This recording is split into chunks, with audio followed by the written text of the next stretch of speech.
one end, in LeBron, there's a dude with 35 in white, getting it done defensively and then offensively, taking over the fight. Mama, there goes that man. They have shared a brilliant championship battle, but the championship can only be won by one, and it's going Dutch in 2021. Max Verstappen, for the first time ever, is champion of the world.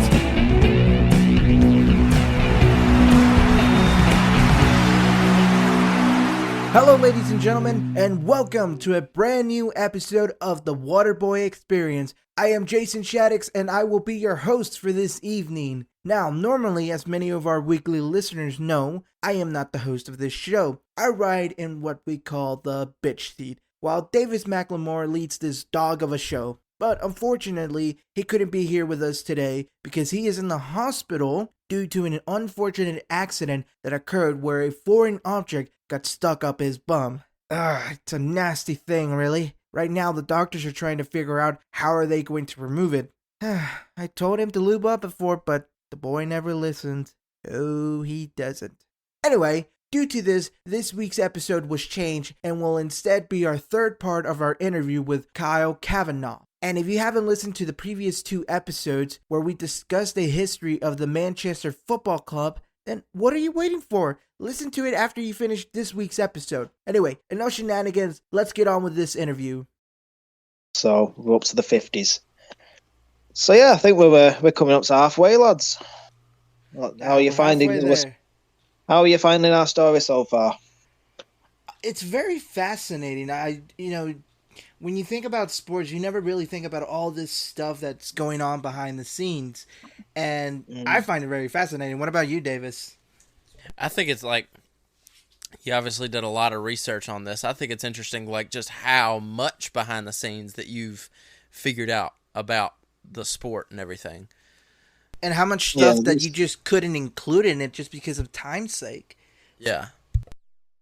Yeah, fuck me. I tell you, it took at least a day and a half, maybe 2 days, if that, to get it sorted. And I actually did have it ready, but at the time, I had to... half of it, for some reason, vanished off my computer screen, and it wasn't until yesterday where I had to type everything all out again. So I had to type a lot of stuff out in the space of, say, about 6 hours. Just filling in the finishing touches. So yeah, and then I've just literally finished the last little bit about 30 minutes before we went live. So yeah, great stuff. I like things you do. We've had that happen too. Damn computers. Yeah, these damn technology, they can do one. So yeah, the 1950s dawned with the breakup of Matt Busby's first official United side, which was the 1948 FA Cup winning team. So yeah, the dressing room was basically departed, which led to the player John Morris departing for Derby County, and Charlie Mitten exporting as his wing wizardry to Colombia. So he wanted to do other things. So fans were worried by the duo's departure. Were soon seen. So the Great Scots plan was to promote the youngsters he's been recruiting and developed in the late 40s. So this was the start of when the Busby Babes first came about. Because at the time the players were aging. So everybody was thinking to throw money at the club to go out and buy some players, but the plan of the Sir Matt Busby, which would he then became knighted after a while, so it was then known. I think it was known as Sir Matt Busby at this time period. So basically, the Scotsman's plan was to promote the youngsters in the youth setup rather than buying these players. So that was the plan coming up in the 50s.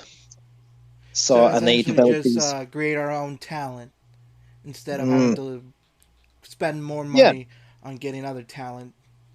Exactly. So just make do with what you've got. So yeah, so this and this, yes, Who was they the were first team to developing do these. that? You what? Sorry. Who was the first team to do that? Something like that. This is us. It was us at the time. This was revolutionary. So I think it was us that had the idea to keep focusing on our youth. So I think it was us that came up with this idea. So yeah, the things that was to come now. So these players that came up for our youth was players named Jackie Blanchflower and a guy named Roger Byrne. And they were the first to emerge and labelled as the Busby Babes, or the Babes for short. So they were the two original Babes were Jackie Blanchflower and Roger Byrne. And they were labelled as the Babes by the newspapers. And then they made their debuts in the season in 1951-52. And at that time, United won the elusive league championship for the first time since 1911. So so that was so the 52 season was when they won their first title since 1911. So a good few years. So in 1955-56 and in 56-57, Byrne lifted the Division 1 trophy as skipper of the fabled young side that included more products of Busby's youth academy. So the next batch of babes that are coming through. Players named Eddie Coleman, a player named Mark Jones, and a player named David Pegg were all included as first team regulars, having cut their teeth in the FA Youth Cup at that time. How did the public perceive this youth program? Because, like you said, you think the Manchester was the first one to actually do this. So, was it controversial? Did people not believe in it at first? I think they were all in for it. I think really because back at the time, I don't know. I think maybe I don't know. I think at the time, it was. I think they were all in for it. I think they were all happy. Because at the time, I think they were just bothered, just as long they were winning trophies and actually challenging for the league titles, and they were actually winning those league titles. I think they were fine with it. I mean, if I was back then, I probably would be absolutely delighted over it. Yeah. So yeah. And in the FA Youth Cup, by the way, so these were Busby's Babes before they became the Busby's Babes. United won the FA Youth Cup, which United won 5 years in a row from its inception in 1953. So ever since 1953 to this point going onwards, United have won it every time. So that was the joys of those players to come into our main squad. Mm-hmm. But, and there's a but here, so not every player from our young talent was homegrown. So the manager was still eagerly happy to plunge into the transfer market and has shown to, by the big money signings proven of internationals such as Tommy Taylor and goalkeeper Harry Gregg. So I think there was a few odd ones in there that was to come. But, and I'm going to be introducing you to one of United's biggest legends here to come. Maybe one of the first big, massive United legends is a young man who excelled for club and country. A man named Duncan Edwards. And he was so powerful, talented, and mature was the Dudley teenager that Busby could not hold him back from United's first team. So in April of 1953, he became the First Division's youngest ever player at the age of 16 and 185 days. 16, wow. Yep. What were we doing at 16, eh? Masturbating to Playboy pictures, I guess. Yeah, that's typical for most of us. What's the typical age? Oh, the typical age. Oh, good question. I think nowadays it just depends how good you are. I think maybe. I think the lowest you could go is actually 16. So maybe that's probably why this was about. So I have seen players come through the youth into the first team straight away who are young. And it still goes to this And he day. was the youngest ever at the time, right? Yep, at the time, yep. So I think that a few years down the line, it was obviously broken. So let's have a look. I mean, I think I know who the player is, and at the time he was the youngest player to start for us now was a guy who named Angel Gomez, who was actually one of our youth products a few years ago, back in I think 2019. So he ended up breaking that record, and he was also 16, but I think it was 170 odd days.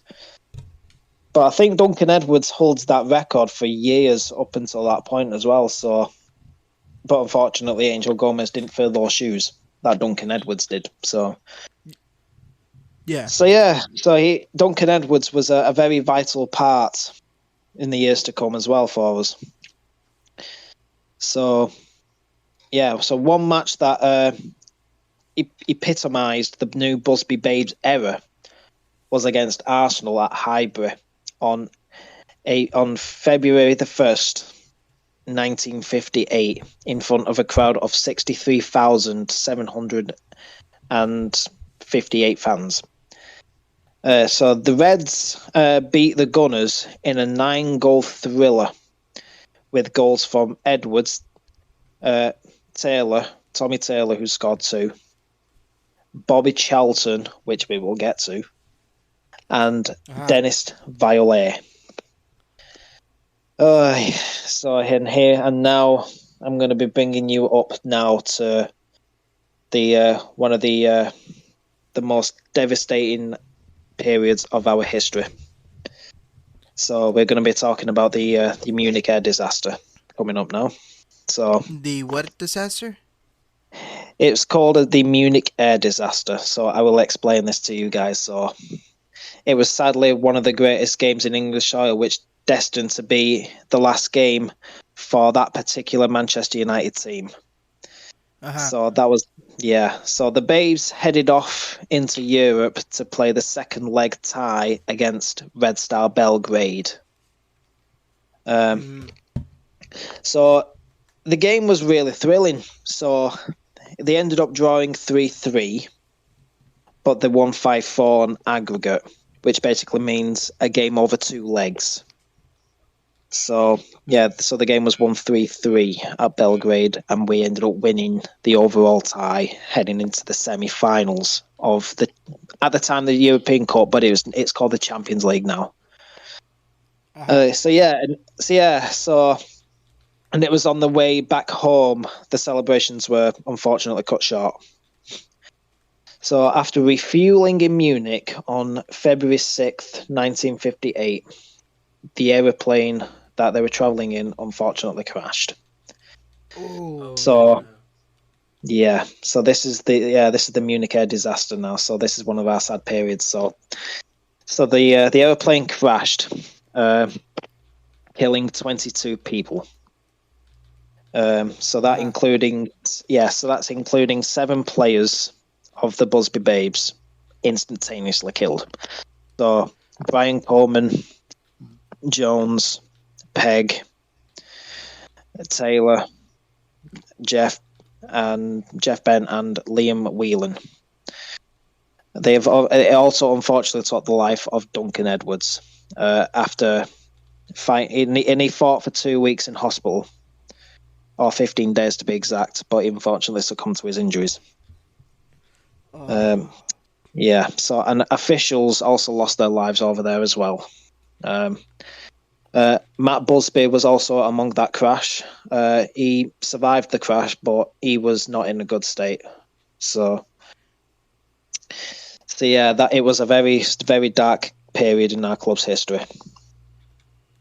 So the club and the city of Manchester in the England game entered a long period of mourning. It seemed inconceivable that United could recover from such an appalling loss. But as Busby defied the medics to recover from the crash wounds, the team bounced back and patched up by Jimmy Murphy. They reached the FA Cup final in May against all the odds. Yeah. So the Reds did lose at Wembley to Bolton Wanderers, but it was the fact that they managed to make it there, which was impressive in its own right. So 12 months after losing the final to Villa. So despite the appalling devastation inflicted on United's richly talented first-team squad known as the Busby Babes, Busby and Murphy pulled together a makeshift pool of players, and remarkably, they finished second in the league in the 58-59 season after the horrors of the Munich disaster. Wow. So that's impressive. Absolutely. And so and it was after that then the rebuild process had begun. So the rebuild will be beginning in the 60s now. So after building one of the greatest teams in England, known as the Busby Babes, and they will never be forgotten in the history of Manchester United. So Matt Busby had to start all over again. So the Munich air disaster had robbed him and football of some of the era's greatest players. Yeah. But once the great manager had recovered from his own injuries, he set about forging another side to take the world by storm. So Dennis Violet was one of the leading names within the team in the 1959-60 season, and he was one of the survivors. So another Munich survivor broke Jack Rowley's club record by scoring 32 league goals in one season, a record that still stands to this day for Manchester United. So, by 1962, Violet had left the club as Busby reshaped his side once more. The next great team still retained a link to the Busby Babes in the shape of Bill Foulkes and Bobby Charlton. The latter coming through the ranks to break goal-scoring records for both club and country. So basically Bobby Charlton, he ended up becoming one of United's all-time record goal scorers with 250 league goals. He was a very significant... he was another one of our main massive legends in Manchester United history. A guy named Nobby Stiles also rose through the ranks, while Dennis Law came via a record of £115,000 from Italy, a club called Torino, which is based in Italy. Basically, these two players, Bobby Charlton and Dennis Law, would become one of a three tandem players that would be known as the Holy Trinity. So they are two of the three of the Holy Trinity. So the third guy will be coming in very shortly. And I will let you know about that as we go along. So United's form was erratic at the start, while the new names were settling in, but everything soon came together with a run to Wembley for the 1963 FA Cup final. Busby's new team actually beat Leicester 3-1 with 2 goals from a player named David Hurd and one by Dennis Law. The next season, so this FA Cup win, that was the first major trophy that that United won post the Munich air disaster. So very impressive stuff. It is.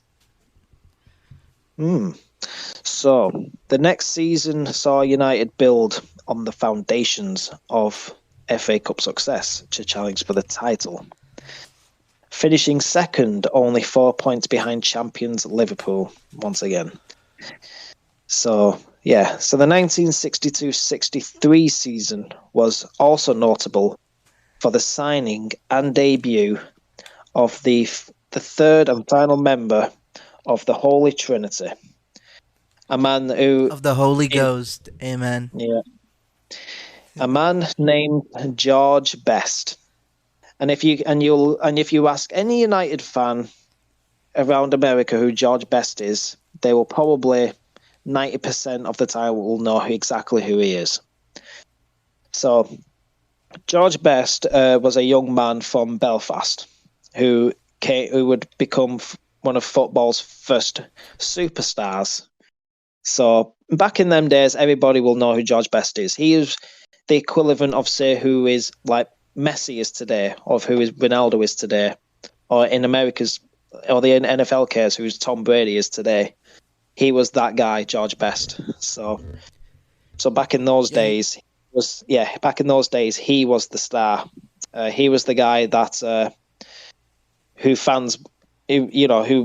was hit by the fans. Who, well, he had those film star good looks, and he ended up becoming a celebrity. So yeah, that was George Best. So in 1964-65, the famous Holy Trinity of Best, Law and Charlton took United to new heights. And the Trinity is actually have a statue in their honour. So at United they have the Holy Trinity statue, which later on I will show you a picture of what that looks like. So, aye, so they actually won the league championship, pipping Leeds on goal difference, and they also reached the semi-finals of the European Fairs Cup at the time. I don't think it's in existence now, but yeah, the European Fairs Cup, and they also reached the semi-finals of the FA Cup. So Dennis Law plundered goals galore and was named the European Footballer of the Year. So, and then the title-winning team seemed to be the finished article, but they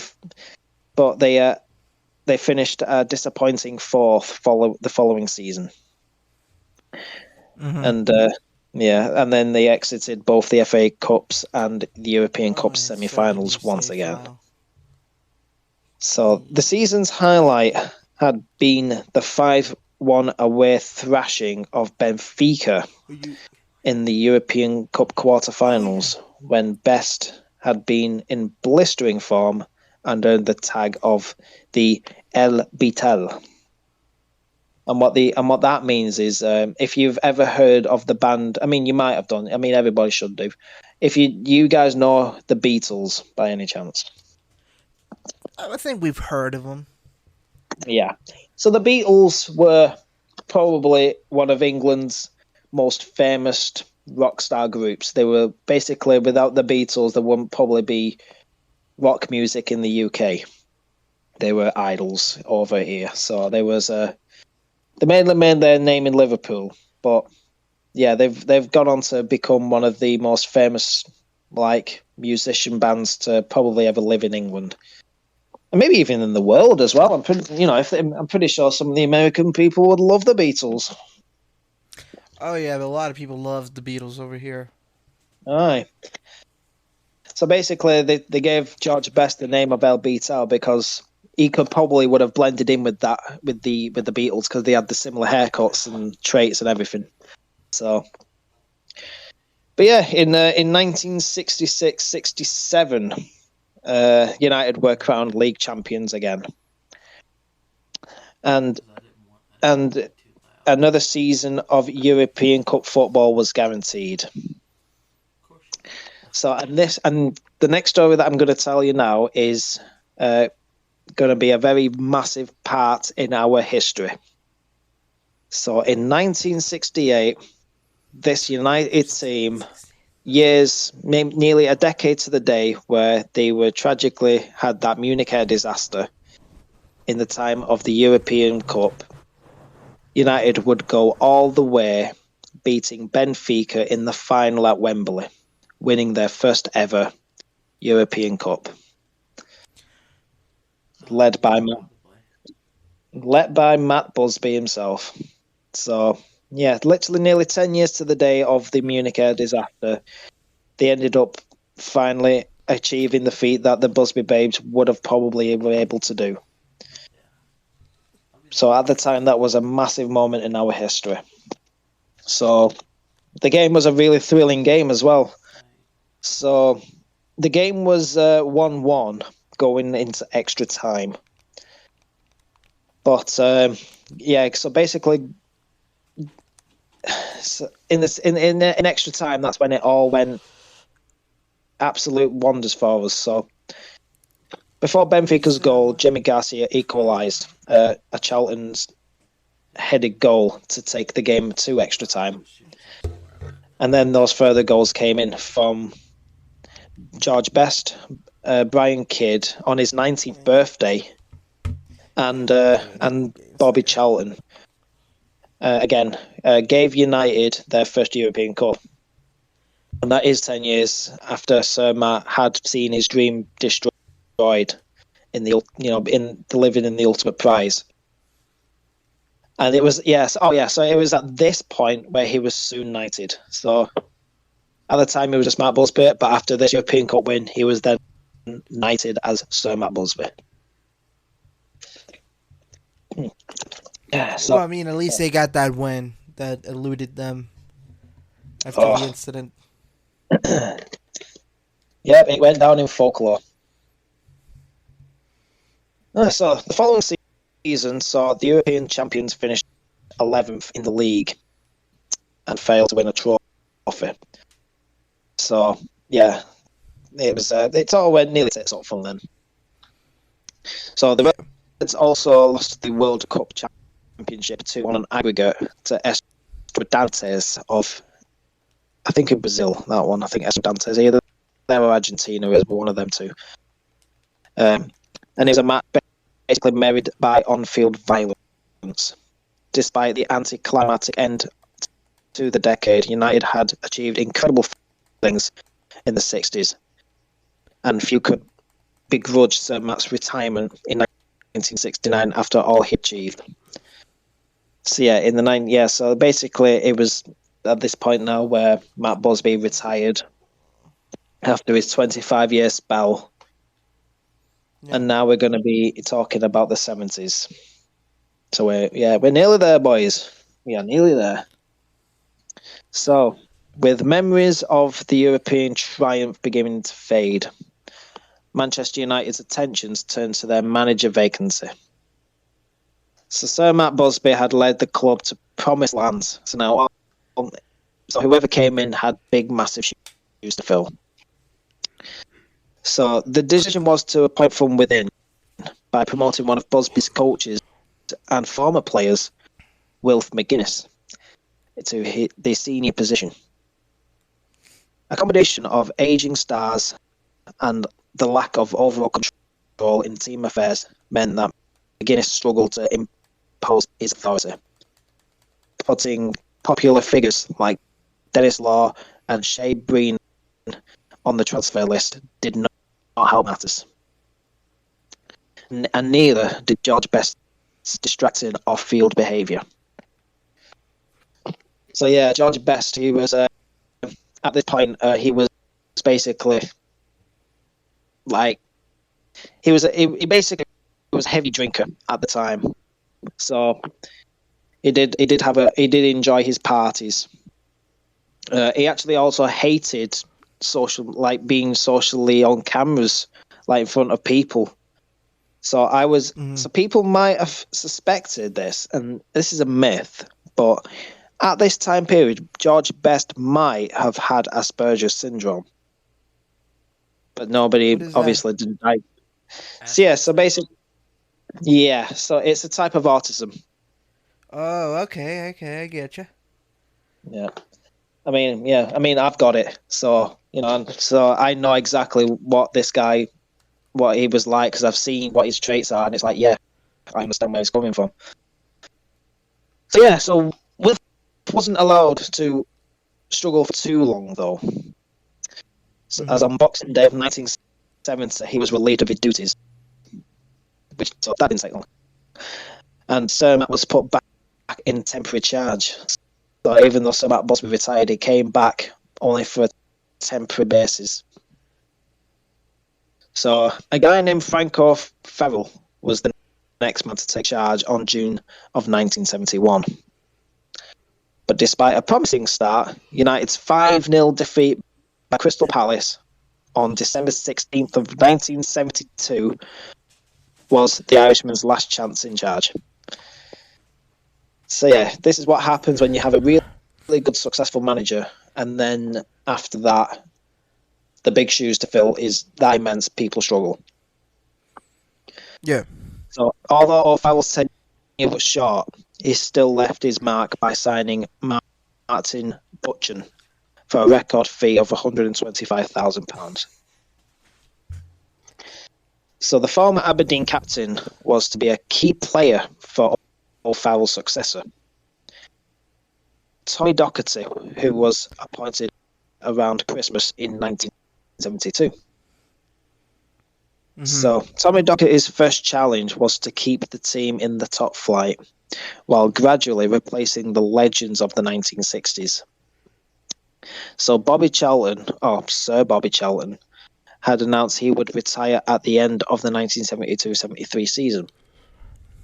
George Best was frequently veering off the rails once again, and Dennis Law had passed his peak. So the Holy Trinity was like coming to the end of their careers. So and he was given a free transfer in July of 1973, which would later come back to haunt Docherty. So the legendary Dennis Law actually ended up joining Manchester City. And not only did he join Manchester City, but he ended up scoring against United at Old Trafford. And it was at this period when, in 1974, it was on the day that he scored, was when Manchester United was sent into the second division. So Dennis Law scoring the goal, which sent Manchester United into the second division. They were actually relegated at that time period. So, yeah, it was kind of a shock to us all at this time period, because it was like they were just too good to go down. It was like one of the best teams going at this time period, going down. It was unheard of. So, to Docherty's credit, we've covered this, haven't we? So, it was crazy. It was crazy. It was in stake a shock at this time period. So, but yeah, at the time though, Docherty, even though he was still at the realm, he did quickly get the Reds bouncing right back up. So they won the second division championship in style in 1974-75, with top goal scorer Stuart Pearson contributing 17 league goals. We also had a nickname for him called Pancho. I think it was because of how short he was. A guy named Lou Macri scored the goal that clinched promotion at Southampton on April 5th of 1975. So United then reached successive FA Cup finals, losing to Southampton in 1976, but beating Liverpool 2-1 a year later. So the Docks men rose perfectly to the task of destroying Liverpool's treble's hopes. So Liverpool at that time was in the midst of a treble, and we more or less, stopped them from achieving that feat. More on that treble later on. So, the Merseyside club won the League Championship and the European Cup on either side of United's triumphs. The joys of that win didn't last very long, though, as just 44 days later, he was sacked following off-field revelations. What were they? I actually do not know. It didn't really specify of what it was. Maybe it was maybe it was an argument with the chairman, maybe, or something like that. But yeah, they didn't really specify on what that was, so it was just unfortunately, yeah, he did end up getting the sack. Shame. So then, yeah, but yeah, after that sacking, QPR manager Dave Sexton stepped into the breach.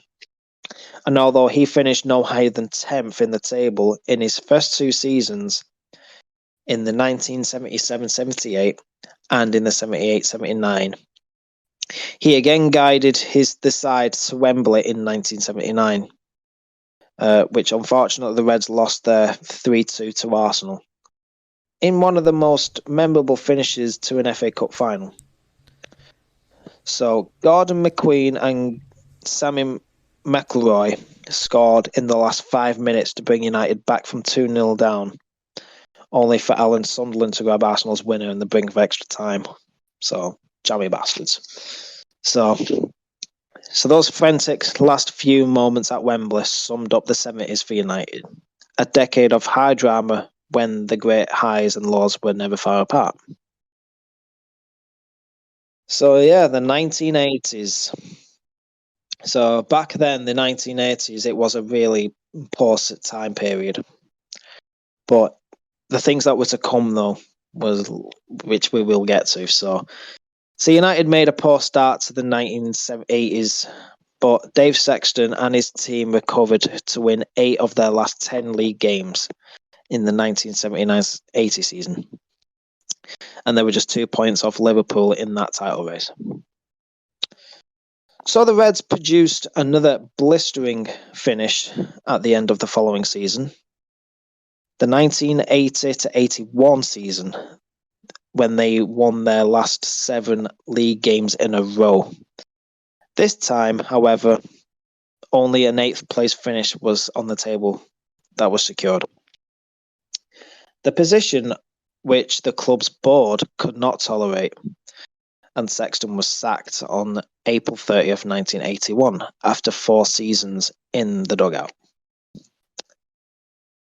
So then Sexton's replacement was a man named John Atkinson, and he brought in a man named Mick Brown as assistant manager, and a man named Eric Harrison as youth coach. But it was his on-field accusations that really excited the fans. Acquisitions, my apologies. He broke the British transfer fee and recruited a man named Brian Robson from his old club West Bromwich Albion for club record 1.5 million, and spent around a third of that to add another ex-Albion man, Remy Moses, into the United squad. So, in midfield, the new arrivals wonderfully complemented the finesse of Ray Wilkins, the ball-playing England star, but still there was something missing. So United needed a forward who could match a strike rate of an Ian Rush at Liverpool, for example, with the Merseysiders winning the title again in 1982, 1983, and again in 1984. So Atkinson's men were never far behind, finishing 3rd or 4th in every season of his reign. So that elusive league title remained out of reach, however. So the domestic cups offered United the best chances of silverware. And in 1983, Wembley was reached in both competitions. Liverpool triumphed 2-1 after extra time to win the League Cup, while little fancied Brighton and Hove Albion were beaten in 2 attempts in the FA Cup final.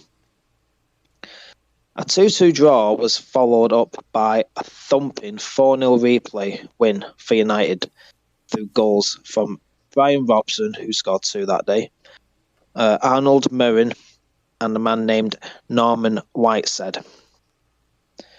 So Whiteside's habit of rising to the big occasion was never more frequent, or never more gratefully received as well, than in 1985, when he curled in the only goal of the FA Cup final to beat Everton 1-0. So United had earlier been reduced to 10 men by the dismissal of Kevin Moran, who formed a great defensive partnership with a man named Paul McGrath. So yeah, United were down to 10 men at that time, and yeah, they still won. Such great sides. Let me ask you about something that I've always heard, is that there was a lot of football violence, and I think this is where the term hooligan was coined in the 80s. How much of that did Manchester United see? I don't think they've seen a lot of it back in the 80s. Obviously, my granddad at the time, he listened to a lot of United, and then he watched a few of them. He hasn't really seen a lot of the United fans kick off that much, but it was mainly the only time when they ever did was obviously when the derby games were on, or when they were facing Liverpool. So if it was a final against West Brom, for example, then the United fans were fine. You know, they didn't really kick off, or the other side didn't kick off. But the only times when, let's say, football hooligans did come about was when you get those few extra knobheads kicking off when it's a derby day or when it's against a big team like Liverpool. So it's the only times when they ever tend to kick off. But it's only when, like, sometimes it's all in good spirit, and then there's other times when it's not. But back in the 80s, I didn't really see a lot of it. I mean, I weren't even born then, so I can't really comment on all that. But I knew a few people that did watch people back in the 80s, and most of the time they were, at best, like, they didn't really think the 80s was a good season overall. Yeah, sure, I think they won like the odd trophy here and there, but at the time they didn't really think it was a nice period for them. So they were mainly more annoyed than anything else. They didn't really kick off or anything, but they were just, I guess, bored. Like, sort of like how we are now with this crop of talent now. Well, I say talent, they're not talented, but I say the crop of crap that we've got now is how we're feeling now, is what they felt back in the 80s. Because it's like we've seen the team from the 60s, why ain't the team picking up now?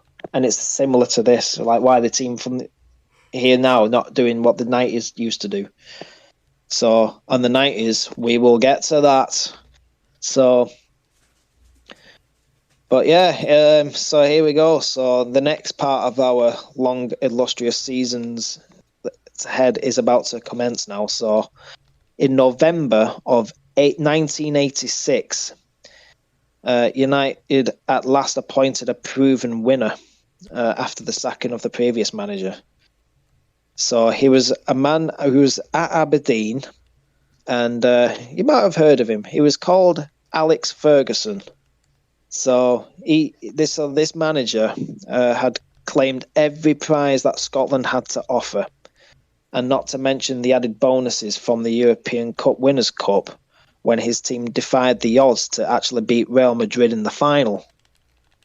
So this man named Alex Ferguson clearly had the talent for the job, but he also needed time to turn United around. The club remained patient as the Reds finished 11th in 1986-87, and again in 1988 and 89. After all, the season in between, the 1987-88 season had offered encouraging signs, as United finished second to Liverpool by winning 8 and drawing 2 of their last 10 games. So that I promised that season and some of the signs made would soon be fulfilled. So yeah, the 90s are coming up now. So this period is going to be a nice one to Talia's. So the dawn of the 90s saw Alex Ferguson collect his first silverware as Manchester United manager, and Liverpool winning their last league title in an aging team. Oh. So yeah, basically Sir Alex Ferguson, the 90s, he ended up getting United at the time, but it was but this man basically is going to be changing the landscape of United now as we speak. So I'm going to be diving into that now. So Ferguson's first FA Cup, achieved after a replay against Crystal Palace at the time, seemed to be a standalone success. One that possibly saved his job after another poor season in the league.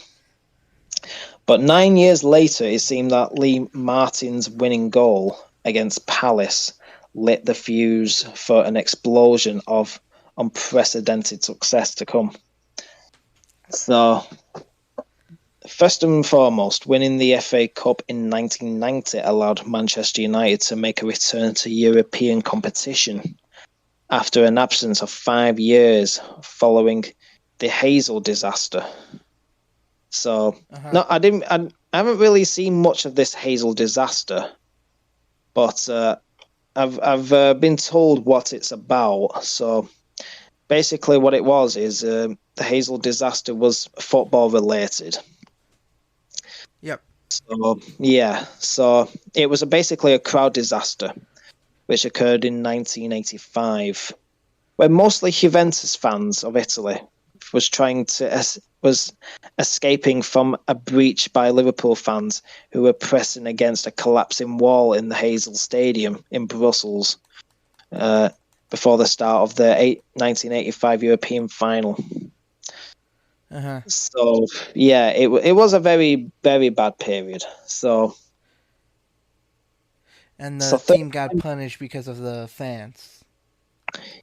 More or less. So 39 people, mostly Italians, were killed, and 600 were injured in the confrontation. God damn. So that's what that was in the nutshell, basically. So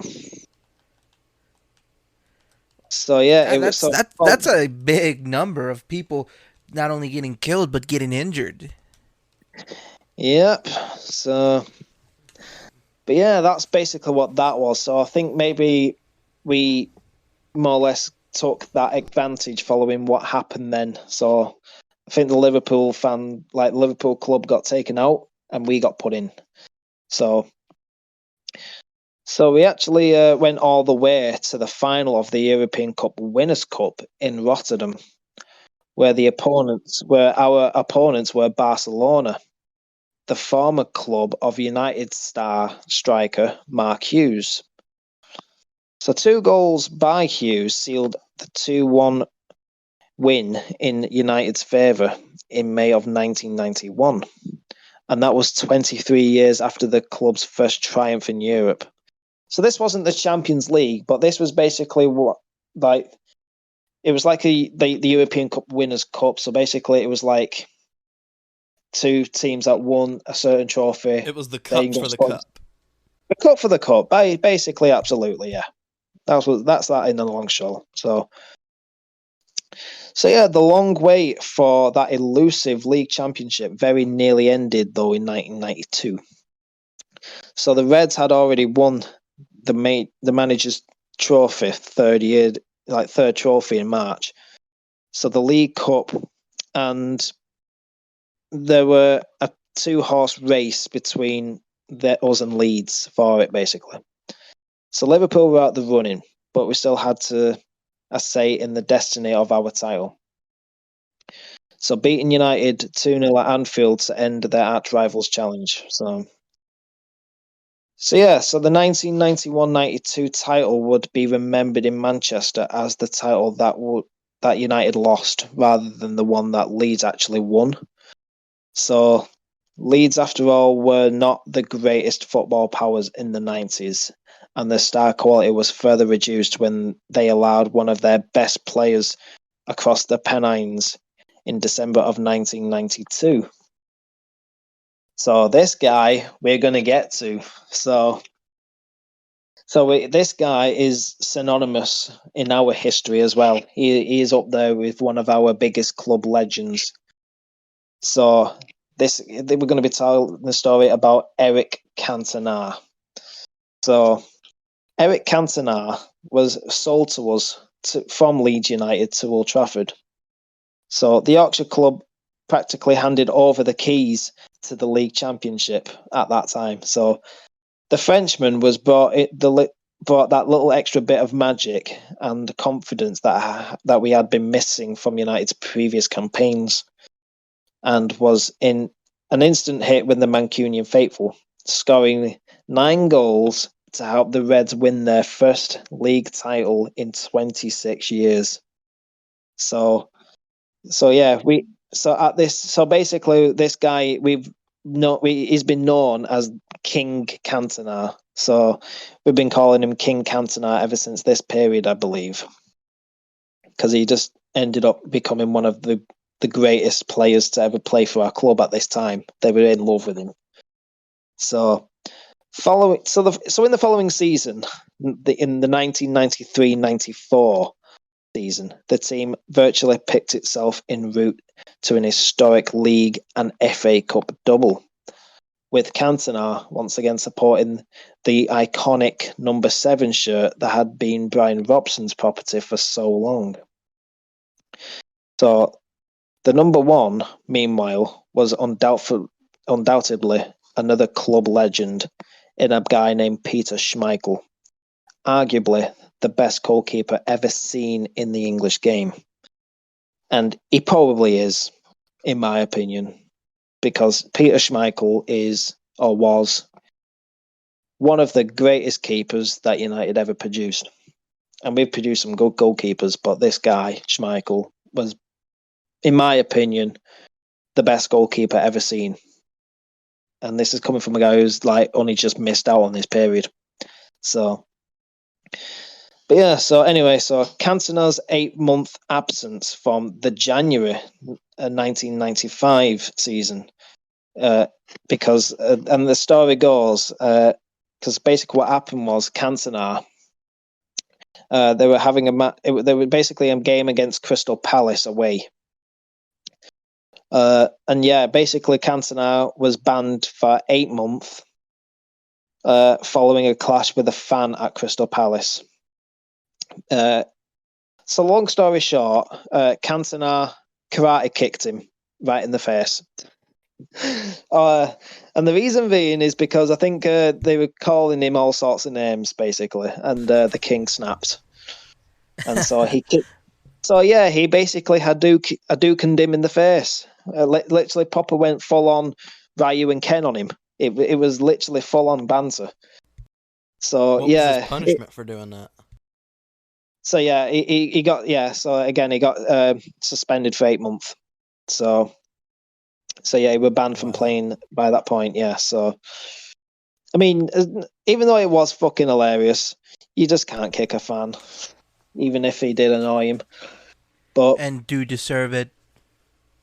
I suppose he did, but it was pretty funny. I mean, think about it. If you were in his shoes and they were doing that the entire time, wouldn't you be like, all right, you fucking bastards, get over here. I'm going to whoop your ass. I'm a stone cold Steve Austin of you.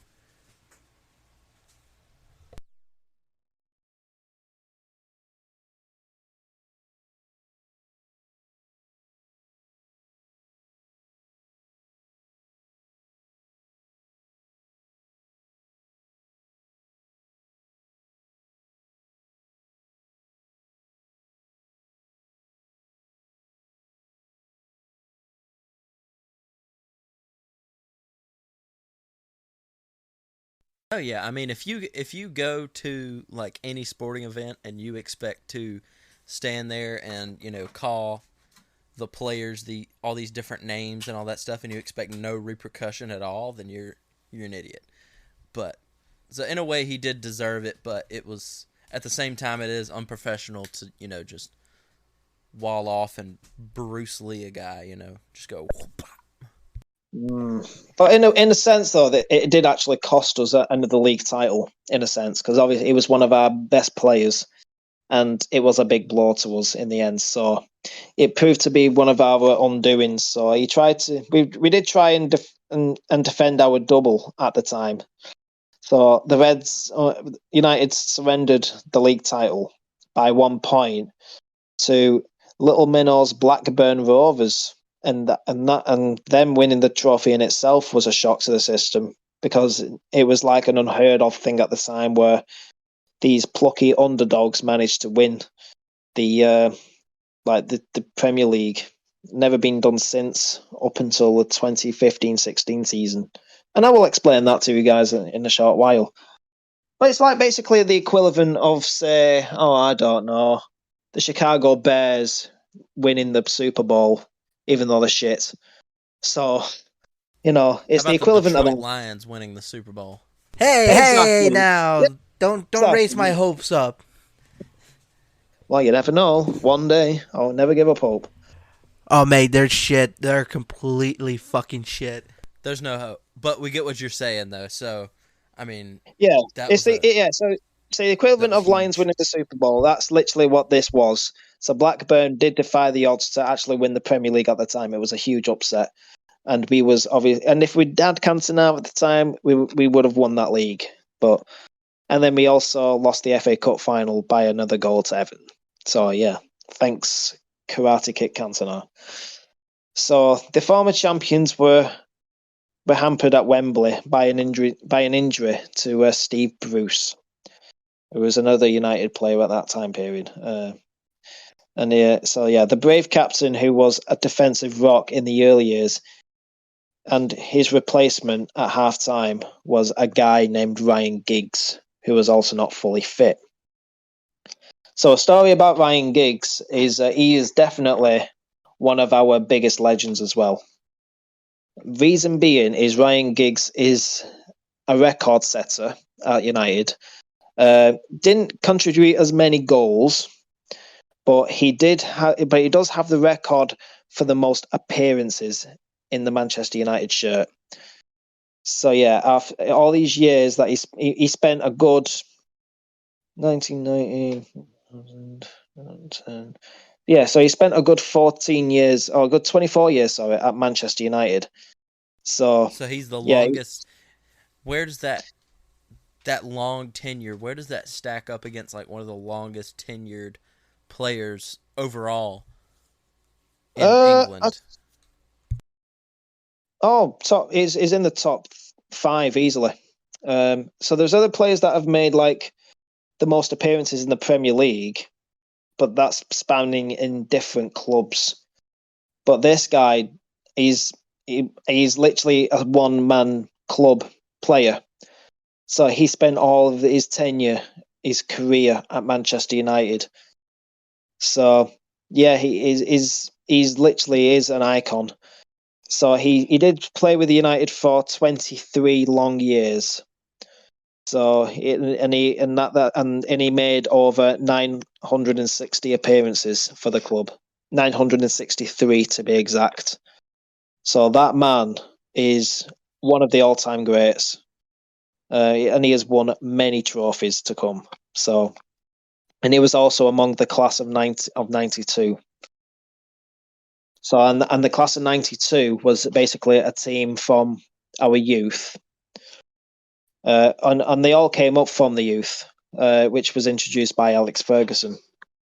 So all these players that I've named, names like Steve Bruce, Ryan Giggs, and the guys that to come as well, all came from the class of 92. So Bruce also missed the following year's FA Cup final at the end of the 1995-96 season. But this time the result was rather different. Liverpool stood between United and a first ever double-double in where holding out for extra time. So what a double-double is where they do like the double 2 years in a row. So they were holding out for that. So yeah, they were holding out for extra time when Cantona struck home a sublime shot in the 86th minute. So the French skipper had throughout the season been an inspiration to the talented young players in the team, including one David Beckham and Gary Neville. And David Beckham, you guys are aware of. And he also came from the class of 1990. Yeah. So and Gary Neville also came from that same class. So there were so many players who became legends, and all these players did come from the class of 1992. So and that class was probably the most successful class in United's entire history. So all these players that won things ever since 92 all came from the youth. So it's extraordinary. So in May of 1997, Cantona helped the club to its fourth league title of the decade. And it was to be his last, as soon after he surprisingly retired from football later that month. So nobody saw that coming. That's like the equivalent of Edge retiring from the WWE up until he returned.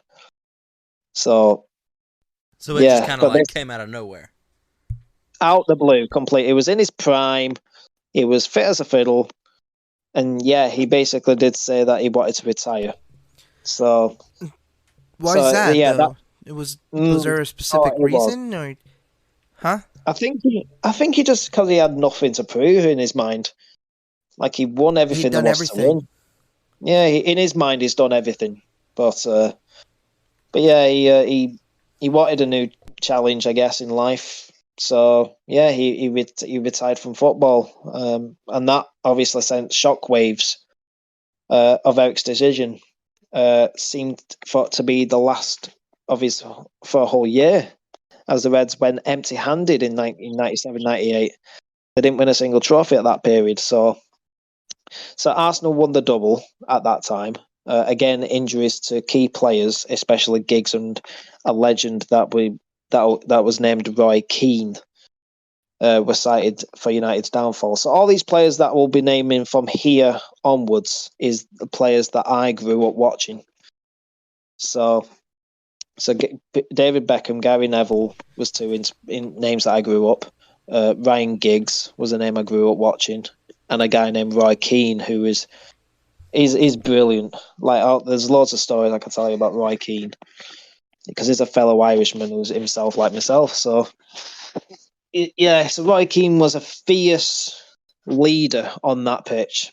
He was probably one of United's most successful captains in United's history, winning so many trophies, and it was under his leadership on the pitch that helped achieve that. And he was a no-nonsense player as well. He was as old school as you can get. Right. But those players were. He was injured at that time, which was one of United's main downfalls. Why they didn't win anything in '97. So the influence that Giggs could have had on those results was never more apparent than in 1999. So we will get to 1999 in just a second. But so the FA Cup semi-final replay was never more apparent at that time when he scored in the goal of the decade, as it was voted for, the goal of the decade of the 90s, when it was a solo run that left Arsenal's defence gasping at thin air, and that booked United's place in their fifth FA Cup final of the 1990s. And this time Ferguson's men won it, beating Newcastle 2-0 with goals by Paul Scholes and Teddy Sheringham. So what I'm going to be discussing with you guys now is the 1999 period, which goes down as one of our most successful seasons of our entire history. So we've just discussed the FA Cup. So that result clinched United's third double 6 days after the Premiership title had been wrapped up by a man named Andy Cole. And that goal was against Tottenham at Old Trafford. So we've synced the FA Cup. We did win the league, and there was just one trophy left. So there was still more to come from that remarkable campaign.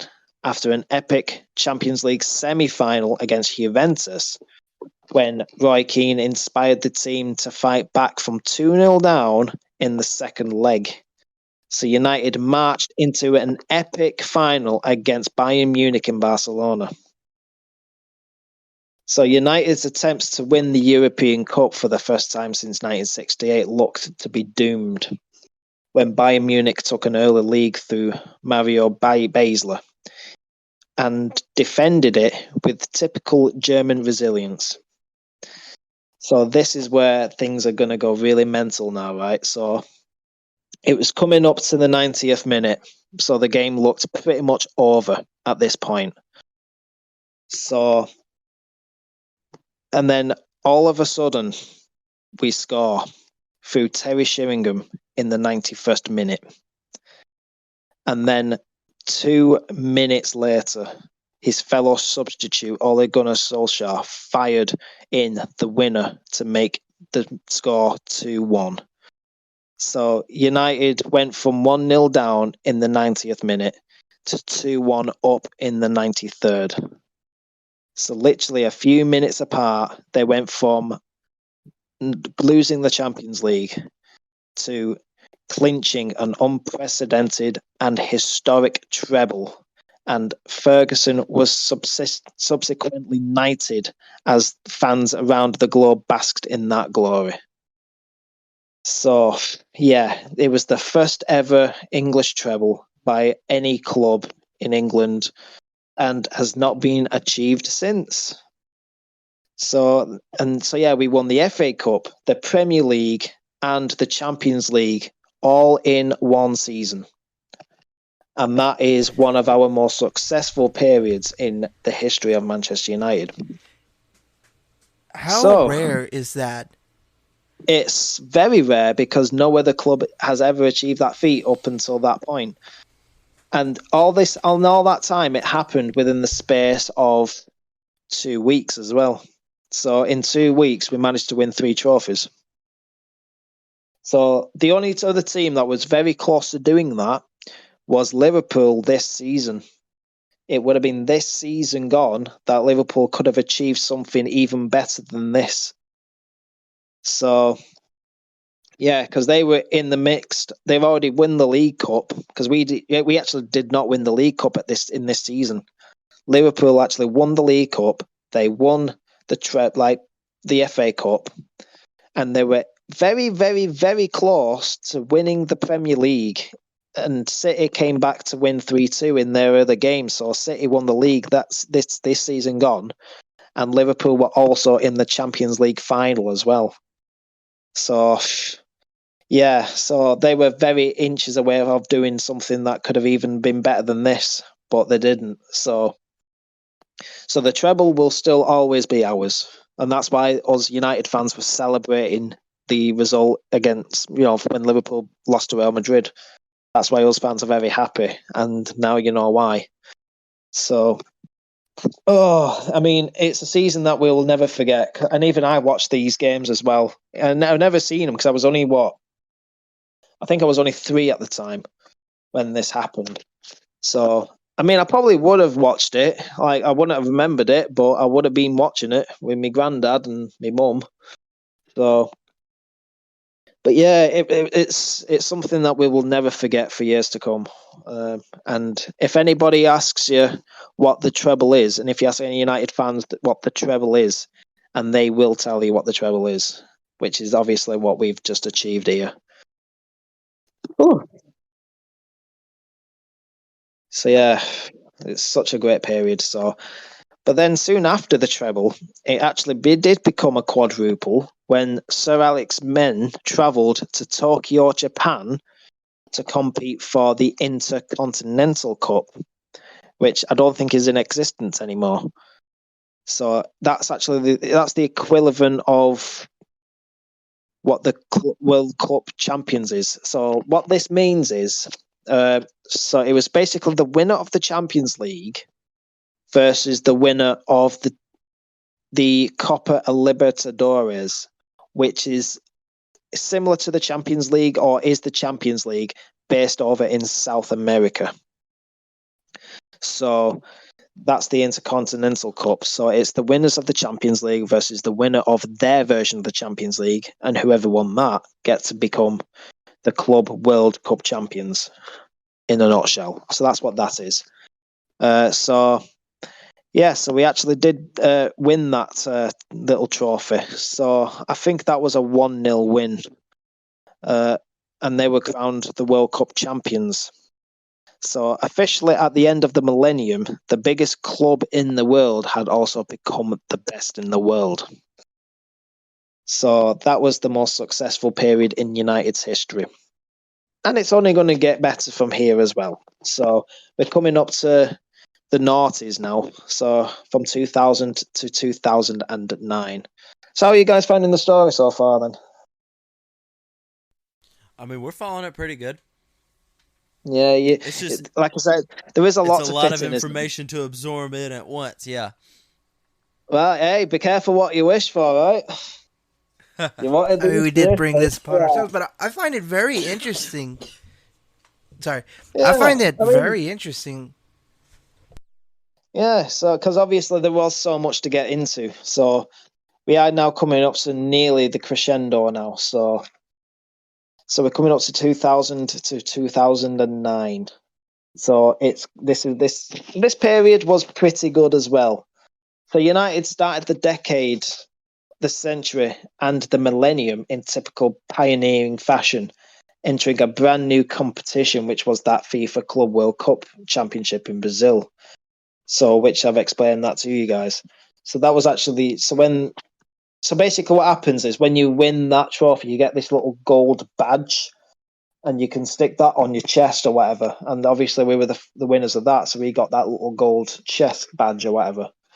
Thought it looked rather fine. So the January John to South America and didn't result in any silverware, but it gave the players valuable relaxation time in the sun.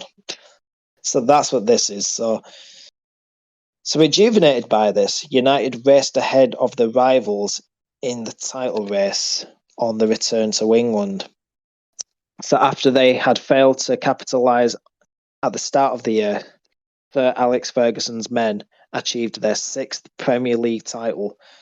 They wrapped it up quite early, as early as April. Usually they wrap it up in like May or something, but yeah, the United won it in April.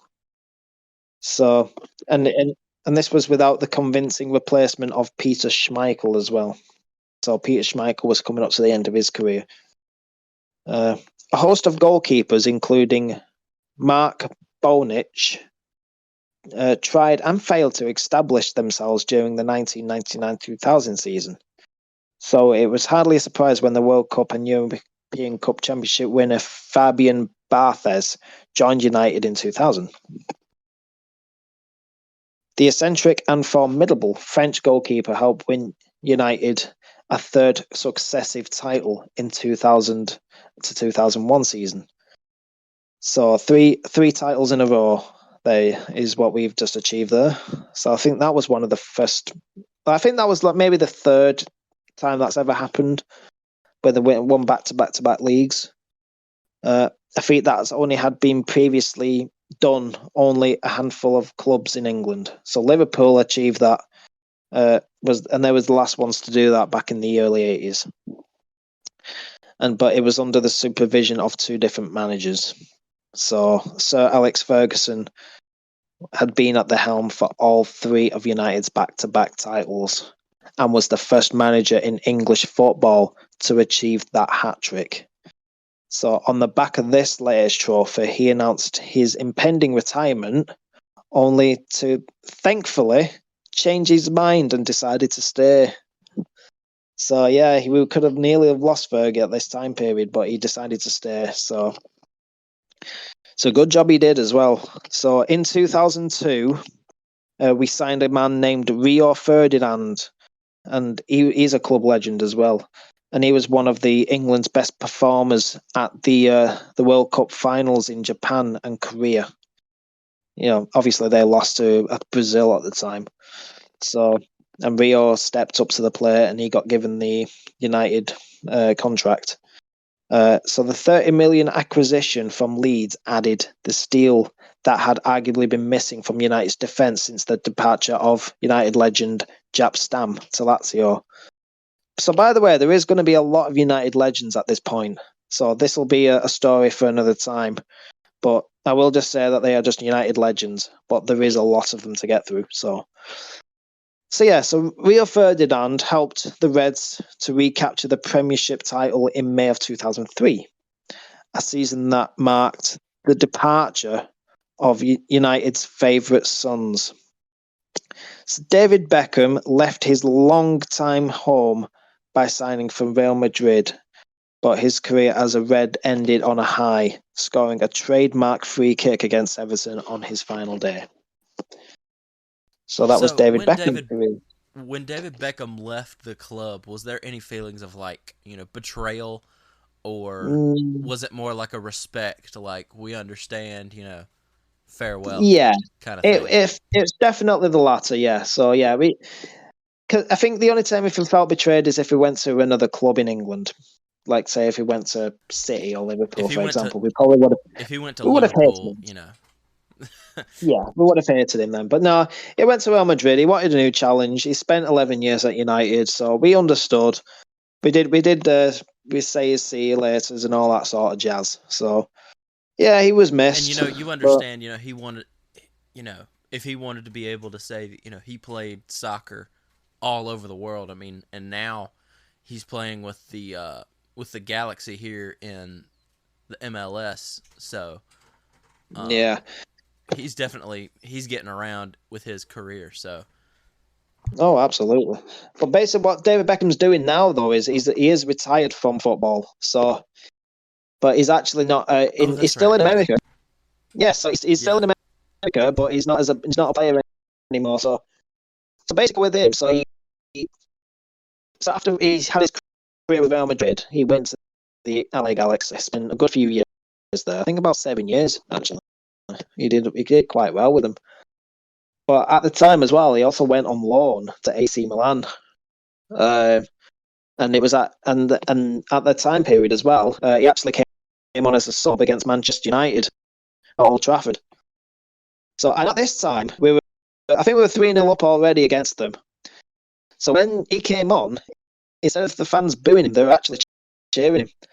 So when David Beckham got the ball for AC Milan, the fans were clapping him out of respect. And then when we were 4-0 up, David Beckham had a free kick on the edge of the box. And the fans, I think, actually wanted David Beckham to score, if you could believe that. There's actually been games where United legends come back to Old Trafford. Even if we're 4-0 up, we'll be at this point where we go on, mate, have a goal, you deserve it. You're a legend.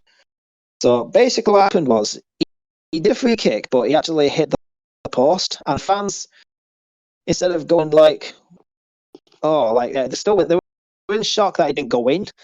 Like they weren't happy that he didn't score the goal. And out of respect for him, everybody in the stadium clapped him for the spectacular free kick that nearly went in. But that was David Beckham in a nutshell. So after Beckham went and did his spot with LA Galaxy, he ended his career in France, joining the future club juggernaut that's going to be called Paris Saint-Germain. So they were a financial juggernaut coming up through the ranks at this time period. So, and ever since then, he ended his career there, and then he had the chance to start a new franchise in America. And he's created a new team, a new club in Miami. So that's where he's based at. He's based in Miami now. And the club that he owns is called Internacional Miami. So yeah, that's what he's doing now, and that's basically David Beckham's story in a nutshell. Wow, I'd never heard of that. I didn't know he was running a club. He essentially started one. So That's basically, when he got the deal for LA Galaxy, he signed the deal, but he was also given the chance in this contract that whenever he finished his career, he had the opportunity to rebuild a team in the MLS, which is kind of frightening. So, because he had the mindset to actually get that done. And if you also know, is that unprecedented? yeah, he's a club president, of Miami. Inter Miami they're called. It's for short abbreviation. And what Inter Miami are doing now is they are doing absolutely shit. They haven't been any higher than 6th in the league since they first emerged. So yeah, good old Inter Miami. They're on the rise, but they're shit. So yeah, that's them that's them. So, but yeah, so we're coming up to 2004 now. So we are nearly towards the end. So we've got another few more years yet to do. So Arsenal reclaimed the league in 2004, and at the time, Arsenal achieved something that was never done in the league before. So there was times where you lose a game here and there, but Arsenal never lost a single game. They actually went that entire season unbeaten, and they are the only team in England to achieve that feat. So even though they drew a lot of games, they basically didn't lose a single game. So they achieved what was called as the Invincibles at that time. So we was very annoyed about that and very jealous. But then again, we've won so many league titles, so we shouldn't really be jealous of that. But it was the fact that Arsenal did this feat that puts them their team in 2004 among the best in Premier League history. But despite them winning the Premier League in 2004, the Reds won the FA Cup for an 11th time, beating Millwall 3-0 in 2004 in Cardiff. So a year later, United were back in Wales to face Arsenal for that trophy. Chelsea had taken the Premiership and League Cup at that time, and it was Arsenal who triumphed on penalties despite a dominant display from United, from whom club legends Wayne Rooney and another club legend, which you may know, Cristiano Ronaldo, were outstanding. So Ronaldo back then went to United as a youngster. So this was him during his early days. So the following season brought maiden silverware for the pair as the Reds beat Wigan in the League Cup final. So that was that. In 2008, so we'll skip to 2008, United achieved another European Cup. So in 2008, they managed to beat Chelsea on penalties in Moscow. So the Reds and Blues ducked out of the silverware again as the two English clubs met in the Champions League or European Cup for the first time. So it was the first all-English Champions League final at this time. So Ronaldo's opener was cancelled out by Frank Lampard. And after 120 intense minutes, the match went to penalties. Ronaldo's miss gave John Terry the chance to take the trophy, but Chelsea's skipper slipped and smacked his effort against the post.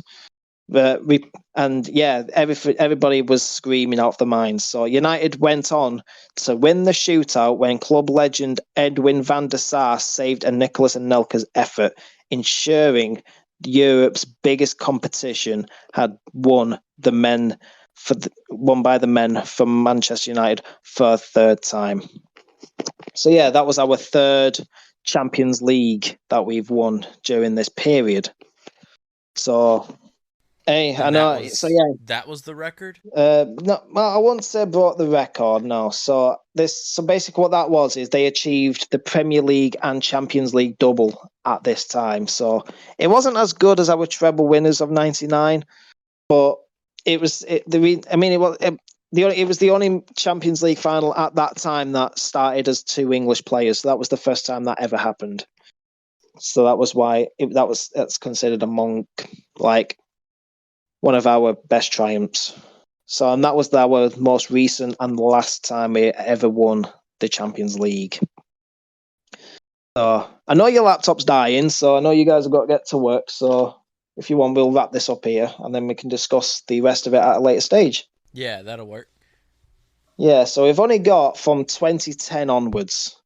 So, I've skipped a few parts of our little things, so I will get back to them at a later stage. But I think for the 2010s, it would be better if we tie it in with your hatred for the new owners of the team. so yeah, we can do that. Yeah, we can discuss that. Obviously, we'll probably do that at a later stage because, like I said, there is a lot to get into of the Glazers. So probably if I speak about the Glazers, his laptop's gonna die because of me saying those damn names. So, and I don't want to Everything will spoil just that. overheat from just all of the curses just flying this way. Oh, there you go. So yeah, like I said, there is a lot of stories to get into, but we have discovered at least 120 years of United's history. So we haven't done too bad. 20 years. Whew. Yeah, we've got another 20 odd to go. Yeah. Yeah. So, but yeah, overall though, what you guys thinking then? How have we done? That was great, man. I mean, just it was a lot. That's a lot of knowledge all in one spot. Me and Jose were talking, and we were like, we might split this up. We might split it into 2 parts. 3 parts. Yeah, and I had a feeling as well because, like I said, I mean, I was like saying to myself, yeah, these guys have no idea what they're getting themselves into here. Yeah. So, You were like, I'm about to go ham on these motherfuckers. but yeah, it's the joys of our Yeah. rich, powerful club, and the joys of work, and the joys of everything in between. Oh, yeah. So yeah, we'll definitely discuss this at another time as well. So we'll fit the rest in. So obviously your laptop won't die, and because like I said, there is a lot to get into after this. So I'll remember where we were up to. I will remember. I've made a note of where we were up to. So, and I've also made notes of what I've missed out on. So I will go back to that. So I've got it all prepared. So we'll probably next do We can get this. back to this. Yeah, so I'll let you know when I'm next free. Aye. And then obviously we'll work it out then after that. So I'm usually free every Monday anyway. So I think when I come back off my holiday, I'll let you guys know when I'm free then, because I'm going to be going on holiday soon. So I won't be in England. I'll be in Turkey. So well deserved holiday, Alright. I think. That'll work. Well, just let us know, man. Yeah, will do indeed. And thank you for spilling your brain here live on the Waterboy Experience. Yeah, well, thanks for being patient with us. You know, I know these Yes, podcasts are very long and very grueling, so it's probably been your longest one you've had so far. So, It definitely will be. Yeah. well, I am honoured. So yeah. So just let us know when you guys are next free. I'll let you know when I'm free, and then we will finish off this little podcast about how great United were and how shite they are now. And how they'll continue to be shit. Yeah, Later, now bro. Thank you. shit. Yep, no problem, guys. You guys take it easy. Take it easy, bro. Aye, Mike, you Jose now. says bye. Yeah, see you later, guys. And that, ladies and gentlemen, was our interview with our good friend Kyle Kavanagh, the Manchester Hooligan. Now, as obviously as you heard at the end of the interview, we ran out of time and we couldn't finish the episode. So we're going to get together with him one of these days, following weeks, and we're going to try to figure out a schedule where we can record and finish up the next 20 years and get a bit into the Glaciers and Kyle's hatred for them. And we also do apologize for the subpar editing. That is due to technical difficulties while editing it. Mainly, I didn't feel like editing a multiple hour show while juggling a regular podcast show and other projects that are coming soon that we're working on. But you can expect later on, when we conclude the Manchester Hooligan Chronicles, a complete episode with all the interviews put together and well edited. Anyway, thank you for listening to this week's episode of the Waterboy Podcast. Peace out. Second and goal just outside the 10. Hart tips it in and it's Wall. He spins into the end zone for the touchdown. Watching greatness on one end. In LeBron, there's a dude with 35 in white getting it done.